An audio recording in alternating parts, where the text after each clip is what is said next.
سورہ نور کا آغاز ہے۔ سورہ نور مدنی سورت ہے، ہجرت کے بعد اس کا نزول ہوا۔ قرآن پاک کی ترتیب کے اعتبار سے اس کا نمبر 24 ہے اور قرآن پاک کے نزول کے اعتبار سے اس کا نمبر 102 ہے۔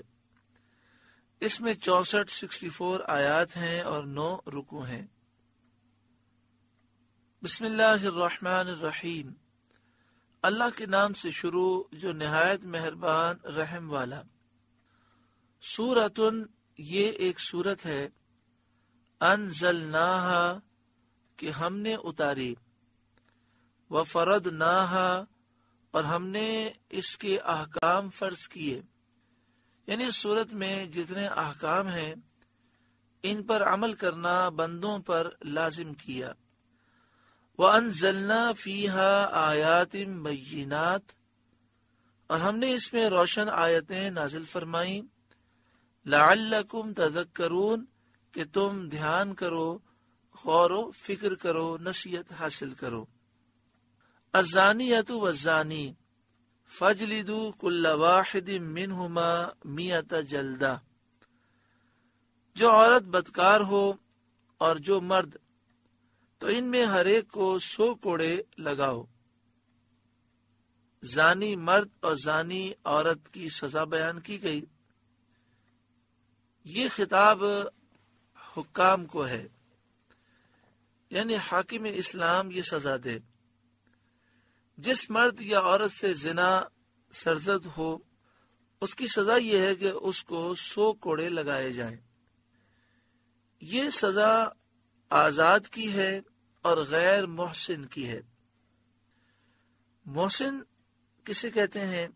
محسن اس شخص کو کہتے ہیں جو آزاد ہو، مسلمان ہو، عاقل بالغ ہو اور نکاح صحیح کے ساتھ اپنی زوجہ کے ساتھ وہ قربت کر چکا ہو، چاہے ایک ہی مرتبہ۔ ایسے شخص سے زنا ثابت ہو تو رجم کیا جائے گا، یعنی پتھر مار مار کے اسے ہلاک کر دیا جائے گا۔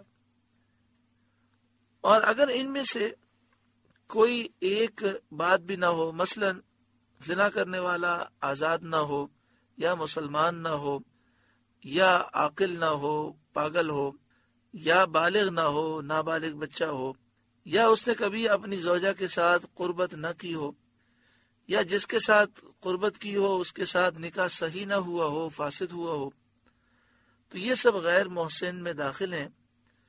اگر یہ زنا کر دیں تو ان کی سزا 100 کوڑے مارنا ہے۔ یہ حکم اس کے لیے ہے جو آزاد ہوں، اور جو کنیز ہو، جو غلام ہو، اس کا حکم آگے ارشاد فرمایا جائے گا۔ چند مسائل سماعت فرما لیں جو اعلیٰ حضرت امام اہل سنت امام احمد رضا علیہ رحمہ کے خلیفہ صدر الافاضل حضرت علامہ سید نعیم الدین مراد آبادی علیہ رحمہ نے لکھے ہیں تفسیر خزائن عرفان میں۔ آپ لکھتے ہیں، مرد کو کوڑے لگانے کے وقت کھڑا کیا جائے گا اور تہبند کے علاوہ اس کے سارے کپڑے اتار دیے جائیں گے۔ صرف ناف سے لے کر گھٹنے تک ایک کپڑا، ایک تہبند باندھ دیا جائے گا، باقی قمیض وغیرہ اس کے اتار دیے جائیں گے، اور اس کے تمام بدن پر کوڑے لگائے جائیں گے سوائے سر، چہرے اور شرمگاہ کے، یعنی سر، چہرے اور شرمگاہ پر کوڑے نہیں مارے جائیں گے۔ کوڑے اس طرح لگائے جائیں گے کہ تکلیف گوشت تک نہ پہنچے، اور کوڑا متوسط درجے کا ہوگا، نہ بہت زیادہ سخت نہ بہت زیادہ نرم۔ اور عورت کو کوڑے لگانے کے وقت کھڑا نہ کیا جائے گا اور نہ اس کے کپڑے اتارے جائیں گے، البتہ اگر پوستین یا روئی دار کپڑے پہنے ہوئے ہوں تو وہ ایکسٹرا کپڑے اتار دیے جائیں گے۔ یہ حکم آزاد مرد اور آزاد عورت کا ہے۔ اگر باندی یا غلام ہو تو اس کی سزا 50 کوڑے ہیں، جیسا کہ سورہ نساء میں ذکر ہو چکا۔ زنا کا ثبوت کیسے ہوگا؟ تو فرماتے ہیں 4 مردوں کی گواہیوں سے ثبوت ہوتا ہے، یا زنا کرنے والا خود 4 مرتبہ اقرار کر لے تو ثبوت ہوتا ہے۔ پھر بھی حاکم اسلام قاضی بار بار سوال کرے گا اور پوچھے گا زنا سے آپ کی کیا مراد ہے، کہاں کیا، کس سے کیا، کب کیا۔ اگر ان سب کو بیان کر دیا تو زنا ثابت ہوگا، ورنہ نہیں۔ گواہوں کو صراحتاً واضح اپنا معائنہ بیان کرنا ہوگا، بغیر اس کے ثبوت نہ ہوگا۔ لواطت زنا میں داخل نہیں۔ اس کی سزا کے بارے میں صحابہ کرام کے چند اقوال ہیں۔ بعض صحابہ کہتے ہیں کہ جو یہ کام کرے، یعنی مرد مرد کے ساتھ بے حیائی کرے یا عورت عورت کے ساتھ بے حیائی کرے، تو اسے آگ میں جلا دیا جائے۔ بعض صحابہ نے فرمایا اسے سمندر میں غرق کر دیا جائے۔ بعد نے فرمایا اوپر سے گرا دیا جائے اور اوپر سے پھر پتھر برسائے جائیں۔ فاعل اور مفعول دونوں کا ایک ہی حکم ہے۔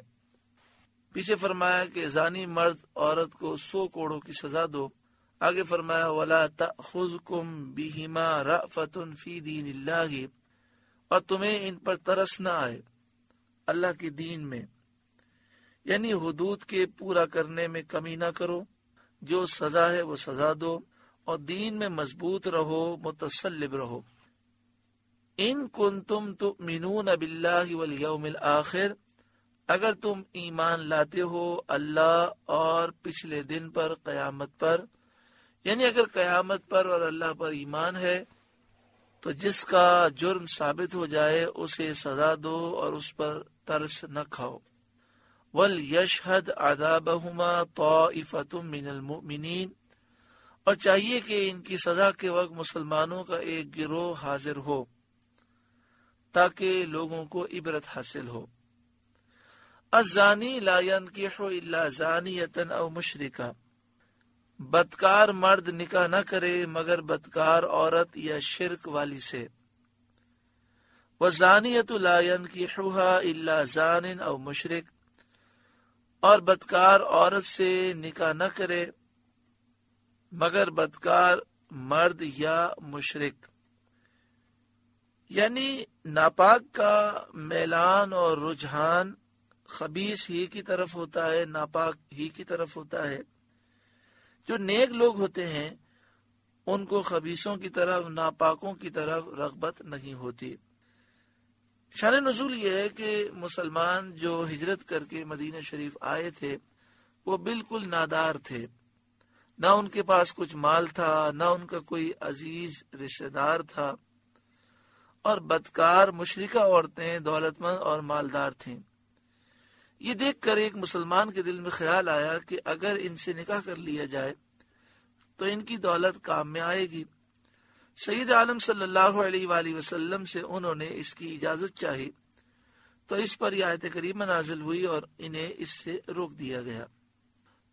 وَحُرِّمَ ذَلِكَ عَلَى الْمُؤْمِنِينَ، اور یہ کام ایمان والوں پر حرام ہے، یعنی بدکاروں سے نکاح کرنا حرام ہے۔ لیکن شرعی مسئلہ یہ ہے کہ ابتدائے اسلام میں زانیہ سے نکاح کرنا حرام تھا، بعد میں آیت نازل ہوئی اور یہ حکم منسوخ ہو گیا۔ یعنی مراد یہ ہے کہ جو زانیہ عورت ہے اگر وہ توبہ کر لے تو اس سے نکاح کرنے میں حرج نہیں، اور اگر اس نے توبہ نہ کی اور اس سے نکاح کر لیا تو ایسا کام کرنا تو نہیں چاہیے، لیکن کر لے گا تو نکاح ہو جائے گا۔ ابتدائے اسلام میں حکم یہ تھا کہ اگر زانیہ عورت سے وہ نکاح کرے گا تو وہ حرام ہے، نکاح ہوگا ہی نہیں۔ پھر یہ حکم منسوخ ہو گیا۔ والذین یرمون المحصنات، اور جو پارسا عورتوں کو عیب لگائیں۔ یہاں پارسا عورتوں کا ذکر ہے، لیکن ابھی آپ تفسیر میں سماعت کریں گے کہ مرد ہو یا عورت کسی پر بھی کوئی جھوٹا زنا کا الزام لگا دے اور 4 گواہوں سے ثابت نہ کر سکے تو سب کی سزا یہی ہے۔ ثم لم یأتوا بأربعۃ شہداء، پھر 4 گواہ معائنے کے نہ لائیں۔ فجلدوہم 80 جلدہ، تو انہیں 80 کوڑے لگاؤ۔ ولا تقبلوا لهم شہادۃ ابدا، اور ان کی کوئی گواہی کبھی نہ مانو۔ حضرت صدر الافاضل فرماتے ہیں تفسیر خزانہ عرفان میں اس آیت سے چند مسائل ثابت ہوئے۔ جو شخص کسی پارسا مرد یا پارسا عورت کو زنا کی تہمت لگائے اور اس پر 4 معائنے کے گواہ پیش نہ کر سکے، معائنے سے مراد یہ کہ 4 ایسے گواہ جنہوں نے اسے یہ گناہ کرتے ہوئے دیکھا ہو، اگر وہ 4 گواہ پیش نہ کر سکے گا تو اس پر حد واجب ہو جاتی ہے، یعنی 80 کوڑے لگائے جائیں گے۔ آیت میں پارسا عورتوں کا ذکر ہے، اس لیے پارسا عورتوں کا ذکر ہے کہ شان نزول میں پارسا عورت کا ذکر ہے۔ دوسری وجہ یہ ہے کہ عورتوں پر ہی اکثر تہمت لگائی جاتی ہے، ورنہ مرد پر کوئی تہمت لگائے یا عورت پر لگائے سزا ایک ہی ہے اگر وہ گواہوں سے ثابت نہ کر سکے۔ اور ایسے لوگ جو زنا کی تہمت میں سزا یاب ہو جائیں، ان پر حد جاری ہو چکی ہو، وہ مردود الشہادہ ہو جاتے ہیں، کبھی ان کی گواہی مقبول نہیں ہوتی۔ پارسا مرد یا پارسا عورت سے کیا مراد ہے؟ جو مسلمان عاقل، بالغ ہو، آزاد ہو اور زنا سے پاک ہو۔ زنا کی شہادت گواہی کا نصاب 4 گواہ ہیں، اور اس میں عورتوں کی گواہی نہیں چلتی، 4 مردوں کی گواہی چاہیے۔ حد قذف مطالبے پر مشروط ہے، یعنی جس پر تہمت لگائی گئی ہے اگر وہ مطالبہ نہ کرے تو قاضی پر، حاکم اسلام پر سزا قائم کرنا لازم نہیں۔ مطالبے کا حق اسی کو ہے جس پر تہمت لگائی گئی ہے اگر وہ زندہ ہو، اور جس پر تہمت لگائی گئی وہ اگر مر گیا ہو تو اس کے بیٹے پوتے بھی سزا کا مطالبہ کر سکتے ہیں۔ غلام اپنے آقا پر اور بیٹا باپ پر، یعنی اپنی ماں پر زنا کی تہمت لگانے کا دعویٰ نہیں کر سکتا، اس وجہ سے باپ کو سزا نہیں دی جا سکتی۔ قذف کے الفاظ یہ ہیں، حضرت صدر الافاضل یہ الفاظ لکھتے ہیں تفسیر خزائن عرفان میں، مسئلہ نمبر 7۔ قذف کے الفاظ یہ ہیں کہ وہ صراحتاً کسی کو یا زانی کہے، یا یہ کہے کہ تو اپنے باپ سے نہیں ہے، یا اس کے باپ کا نام لے کر کہے کہ تو فلاں کا بیٹا نہیں ہے، یا اس کو زانیہ کا بیٹا کہہ کر پکارے، اور ہو اس کی ماں پارسا، تو ایسا شخص تہمت لگانے والا ہے اور اس پر تہمت کی سزا آئے گی۔ اگر غیر محسن کو زنا کی تہمت لگائی، مثلا کسی غلام کو یا کافر کو یا ایسے شخص کو جس کا کبھی زنا کرنا ثابت ہو، تو اس پر یہ تہمت والی سزا قائم نہ ہوگی بلکہ تعزیر واجب ہوگی۔ تعزیر کا مطلب یہ کہ قاضی 3 کوڑے سے لے کر 39 کوڑے تک جتنا چاہے اس کو مارے تاکہ وہ آئندہ کسی پر جھوٹا الزام نہ لگائے۔ اسی طرح اگر کسی شخص نے زنا کے سوا اور کسی گناہ کی تہمت لگائی، مثلا نیک مسلمان پارسا مسلمان کو کہا اے فاسق، اے کافر، اے خبیث، اے چور، اے بدکار، اے بد دیانت، اے زندیق، اے شرابی، اے سود خور، اے بدکار عورت کے بچے، اے حرام زادے، اس قسم کے الفاظ کہے تو صدر الافاضل مولانا نعیم الدین مراد آبادی علیہ رحمہ لکھتے ہیں کہ اس قسم کے الفاظ کہے تو بھی اس پر تعزیر واجب ہے، یعنی حاکم اسلام سزا دے گا۔ اب حاکم اسلام کی مرضی ہے، 3 کوڑے مارے، 4 مارے، 3 سے لے کر 39 کوڑے کے درمیان وہ مار سکتا ہے۔ حاکم شرع کو اور اس شخص کو جسے تہمت لگائی گئی ہو ثبوت سے پہلے معاف کرنے کا حق ہے۔ اگر تہمت لگانے والا آزاد نہ ہو بلکہ غلام ہو تو اس کو 40 کوڑے لگائے جائیں گے۔ تہمت لگانے کے جرم میں جس کو حد لگائی گئی ہو اس کی گواہی کسی معاملے میں معتبر نہیں، چاہے وہ توبہ کر لے۔ ہاں، رمضان کا چاند دیکھنے کے بارے میں جو شخص توبہ کر لے اور پھر نیک بن جائے تو اس کی گواہی قبول ہوگی، کیونکہ رمضان کے چاند کا جو مسئلہ ہے وہ مسئلہ ان مسائل سے تھوڑا مختلف ہے۔ تو جسے سزا دی گئی، 80 کوڑے مارے گئے، پھر اس نے توبہ کر لی اور وہ نیک بن گیا، تو رمضان کے چاند دیکھنے کے بارے میں اس کی گواہی قابل قبول ہوگی۔ آگے ارشاد فرمایا وَأُولَئِكَ هُمُ الْفَاسِقُونَ، اور وہی فاسق ہیں، إِلَّا الَّذِينَ تَابُوا مِن بَعْدِ ذَلِكَ، مگر جو اس کے بعد توبہ کر لیں، وَأَصْلَحُوا، اور سنور جائیں، اپنے حالات کو، اپنے افعال کو، اپنے کاموں کو صحیح کر لیں، فَإِنَّ اللَّهَ غَفُورٌ رَحِيمٌ، تو بے شک اللہ بخشنے والا مہربان ہے۔ وَالَّذِينَ يَرْمُونَ أَزْوَاجَهُمْ، اور وہ جو اپنی عورتوں کو عیب لگائیں، یعنی اپنی بیوی پر زنا کا وہ الزام لگائیں، وَلَمْ يَكُنْ لَهُمْ شُهَدَاءُ إِلَّا أَنفُسُهُمْ، اور ان کے پاس اپنے بیان کے سوا گواہ نہ ہوں، فَشَهَادَةُ أَحَدِهِمْ أَرْبَعُ شَهَادَاتٍ بِاللَّهِ، تو ایسے کسی کی گواہی یہ ہے کہ 4 بار گواہی دے اللہ کے نام سے، اِنَّهُ لَمِنَ الصَّادِقِينَ، کہ وہ سچا ہے، یعنی یہ جو اپنی بیوی پر زنا کا الزام لگا رہا ہے، یہ الزام وہ سچا لگا رہا ہے، 4 مرتبہ وہ اللہ کا نام لے کر قسم کھا کر یہ بات کہے۔ والخامسۃ، اور 5ویں مرتبہ یہ کہ، یعنی 5ویں مرتبہ وہ یہ کہے، ان لعنت اللہ علیہ ان کان من الکاذبین، اللہ کی لعنت ہو اس پر اگر وہ جھوٹا ہو، یعنی 4 مرتبہ قسم کھا کے وہ کہے گا کہ میں سچا ہوں اور میرا الزام درست ہے، اور 5ویں مرتبہ وہ یہ کہے گا کہ اگر میں جھوٹا ہوں تو اللہ کی مجھ پہ لعنت ہو۔ وَيَدْرَأُ عَنْهَا الْعَذَابَ، اور عورت سے یوں سزا ٹل جائے گی، ان تشہد 4 شہادات باللہ، کہ وہ اللہ کا نام لے کر 4 بار گواہی دے، انہ لمن الکاذبین، کہ مرد جھوٹا ہے، مجھ پر زنا کی تہمت لگائی ہے، یہ جھوٹی ہے۔ والخامسۃ، اور 5ویں یوں کہ، یعنی 4 مرتبہ تو وہ عورت قسم کھا کے کہے گی کہ یہ مرد میرا شوہر جھوٹی بات کہہ رہا ہے، مجھ پر الزام جھوٹا ہے، اور 5ویں مرتبہ وہ یہ کہے گی ان غضب اللہ علیہا ان کان من الصادقین، عورت پر غضب اللہ کا اگر مرد سچا ہو، وہ کہے گی اگر میرا شوہر سچا ہے تو مجھ پر اللہ کا غضب ہو۔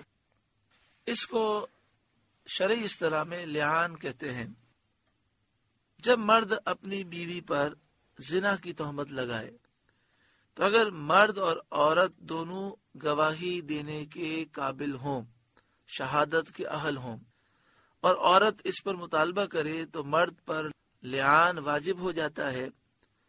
اگر وہ لعان سے انکار کرے تو اس کو اس وقت تک قید رکھا جائے گا جب تک وہ لعان کرے یا اپنے جھوٹ کا اقرار کر لے۔ اگر جھوٹ کا اقرار کرے تو اسے 80 کوڑے مارے جائیں گے، حد قذف لگائی جائے گی جس کا بیان اوپر گزر چکا، اور اگر لعان کرنا چاہے تو اس کو 4 مرتبہ اللہ کی قسم کے ساتھ کہنا ہوگا کہ وہ اس عورت پر زنا کا الزام لگانے میں سچا ہے۔ 5ویں مرتبہ یہ کہنا ہوگا کہ اللہ کی لعنت مجھ پر اگر میں یہ الزام لگانے میں جھوٹا ہوں۔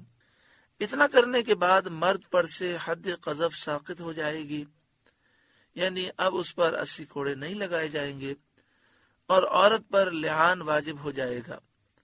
اگر عورت انکار کرے گی تو قید کی جائے گی یہاں تک کہ وہ لعان منظور کرے یا شوہر کے الزام لگانے کی تصدیق کرے۔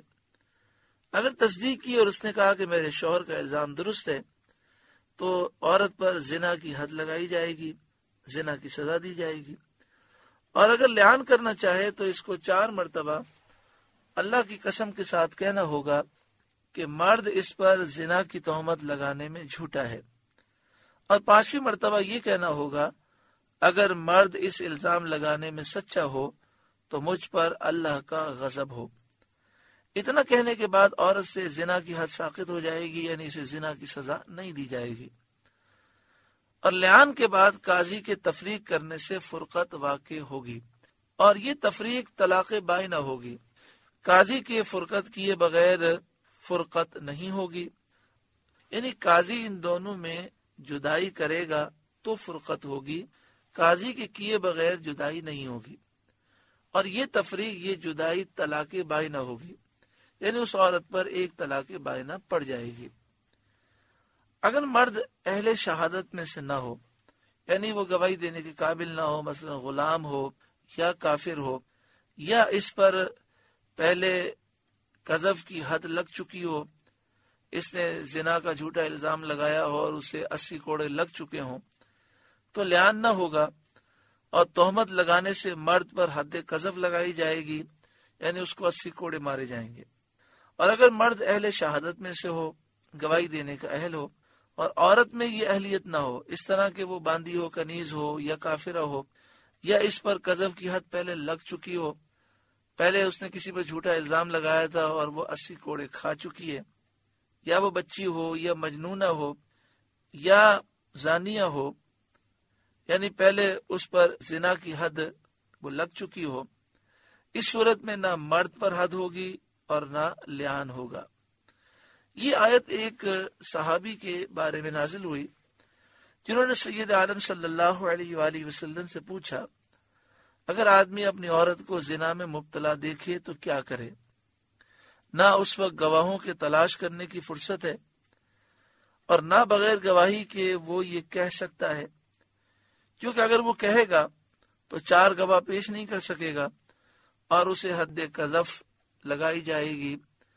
حد قذف کے معنی یہ ہے کہ اس پر 80 کوڑے لگائے جائیں گے۔ تو انہوں نے عرض کی کہ اب وہ کیا کرے؟ اس پر یہ آیت کریمہ نازل ہوئی اور لعان کا حکم دیا گیا۔ وَلَوْلَا فَضْلُ اللَّهِ عَلَيْكُمْ وَرَحْمَتُهُ، اور اگر اللہ کا فضل اور اس کی رحمت تم پر نہ ہوتی، وَأَنَّ اللَّهَ تَوَّابٌ حَكِيمٌ، اور یہ کہ اللہ توبہ قبول فرماتا، حکمت والا ہے۔ اللہ کا تم پر فضل ہے، اللہ کی تم پر رحمت ہے کہ اس نے ہر معاملے کا حکم تفصیل سے بیان کیا، عمل کرو گے تو تم سعادت پاؤ گے۔ قذف کسی عورت پر یا کسی مرد پر زنا کا جھوٹا الزام لگانا ہوتا ہے، اور حد قذف یعنی اس کی سزا وہ 80 کوڑے ہیں جبکہ الزام لگانے والا آزاد ہو، اور اگر وہ غلام ہو یا کنیز الزام لگائے تو سزا آدھی ہو جائے گی، 80 کے بجائے 40 کوڑے مارے جائیں گے۔ اللہ تبارک و تعالی نظام مصطفیٰ نصیب فرمائے۔ یہ سارا نظام اسی وقت قائم ہو سکتا ہے جب ملک میں اسلامی نظام ہو، نظام مصطفیٰ ہو، قوانین اسلام کے مطابق ہوں، پھر ہماری پولیس، ہمارے قاضی، ہمارے حکمراں نیک صالح ہوں، انصاف ملتا ہو، ظلم کا بازار ختم ہو۔ اللہ تعالیٰ اس ملک میں نظام مصطفیٰ نصیب فرمائے، پورے عالم اسلام میں نصیب فرمائے۔ سورہ نور کا پہلا رکوع مکمل ہوا۔ رب العالمین اس رکوع کے نور سے ہمارے قلوب کو روشن فرمائے اور ہر مسلمان کو ہر قسم کی بے حیائی سے محفوظ فرمائے۔